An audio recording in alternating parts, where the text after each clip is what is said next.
Hi friends, నమస్తే. ఈరోజు వీడియోలో నేను ఇలా జంతికలు చేశాను. ఇవి మనం ఎప్పుడు చేసినా పర్ఫెక్ట్గా, రుచిగా, అలాగే క్రిస్పీగా రావాలంటే ఒకసారి ఇలా చేసి చూడండి. చాలా క్రిస్పీగా వస్తాయి. ఎన్ని రోజులున్నా ఇలా ఫ్రెష్గానే ఉంటాయి. ఒకసారి మీరు కూడా ట్రై చేయండి. ఫస్ట్ టైం నా వీడియో చూస్తున్నట్లయితే ప్లీజ్ సబ్స్క్రైబ్ చేసుకోండి. అలాగే పక్కనే ఉన్న బెల్ ఐకాన్ క్లిక్ చేస్తే ఆల్ అనే బటన్ వస్తుంది. దాన్ని ప్రెస్ చేస్తే నేను ఏ వీడియో పెట్టినా మీకు నోటిఫికేషన్ వస్తుంది. నేను ఇక్కడ రేషన్ రైస్ తీసుకున్నాను. ఇది లోటా అంటారు, దీంతో ఒకటి తీసుకున్నాను. అలాగే పచ్చెనగపప్పు ఉంటుంది కదా, అది కూడా ఒకటి వేసుకోండి. ఇలాగా 1:1 వేసుకోవడం వల్ల జంతికలు చాలా టేస్టీగా ఉంటాయి. ఇందులో నేను ఇంకా ఎటువంటి పప్పులు కూడా వేయను. ఈ రెండింటితోనే జంతికలు చేసుకోవచ్చు.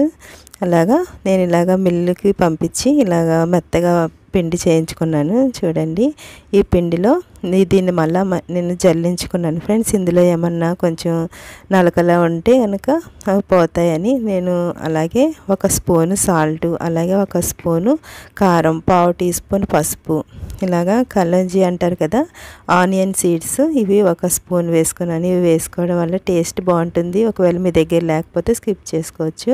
అలాగే నువ్వులు కూడా 1 స్పూన్ వేసుకోండి. వేసుకుని ఇదన్నీ బాగా కలిసేటట్టు కింద ఇలాగ కలుపుకోండి. కారం, సాల్ట్ ఇదంతా బాగా కలిసేటట్టు కలుపుకున్న తర్వాత దీంట్లో నేను వేడి నూనె వేస్తున్నాను. నేను ఒక గట్టి వేసాను ఫ్రెండ్స్. మీకు ఒకవేళ డాల్డా అయినా వేసుకోవచ్చు. ఇలా వేసుకున్న తర్వాత ఇదంతా బాగా కలిసేటట్టు కింద ఇలాగ కలుపుకోండి. ఇది వేడిగా ఉంది కదా ఆయిల్, అందుకని నేను ఫస్ట్ స్పూన్తో కలుపుకున్నాను. కలిసిన తర్వాత పిండిని ఇలాగా గట్టిగా ఇలాగ కలుపుతూ కలిసినట్టయితే పిండి అంతా మంచిగా పడుతుంది. ఇలాగా మనకి ఇలాగ ముద్ద అవ్వాలి. అప్పుడే మనకి ఆయిల్ సరిగ్గా సరిపోయినట్టు అవుతుంది. ఇలాగ చన్నీళ్ళే వేసుకుంటూ మనం చపాతీ కన్నా కొంచెం సాఫ్ట్గా ఉండేటట్టు కింద కలుపుకోవాలి. చూడండి, ఇలాగ కొంచెం పిండి వేసుకోండి. ఈ మధ్య నేను వీడియోస్ పెట్టలేకపోయాను ఫ్రెండ్స్, కొంచెం హెల్త్ బాగాలేక. ఇదంతా ఇలాగా కలుపుకోవాలి. చూడండి, ఈ కన్సిస్టెన్సీ ఉంటే సరిపోతుంది. కొంచెం గట్టిగానే ఇలా కలుపుకోవడం వల్ల మనం ఆయిల్లో వేసినప్పుడు తొందరగా జంతిక ఫ్రై అవుతుంది. ఇలాగా నేను ఈ జంతికల గొట్టం తీసుకున్నాను. దీనికి ఇలాగా ఆయిల్ అప్లై చేసుకోండి. అప్లై చేసుకున్న తర్వాత దీనికి ఎంతైతే సరిపోతుందో అంత పిండిని దీంట్లో వేసుకుని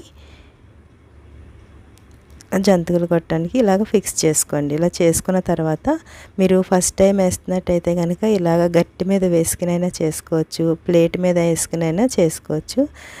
మనకి పర్వాలేదు అనుకుంటే కనుక మనం ఆయిల్లో కూడా వేసేసుకోవచ్చు.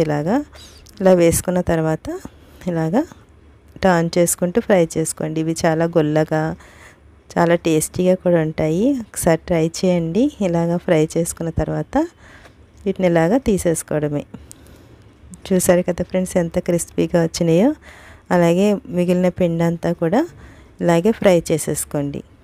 ఇదంతా వేసుకుని అలాగే ఫ్రై చేసుకోండి ఫ్రెండ్స్. ఓకే ఫ్రెండ్స్, మీకు నా వీడియో నచ్చినట్లయితే ప్లీజ్ లైక్ చేయడం మాత్రం మర్చిపోవద్దు. అలాగే మీ ఫ్రెండ్స్ అండ్ ఫ్యామిలీస్కి షేర్ చేయండి. Okay friends, thanks for watching.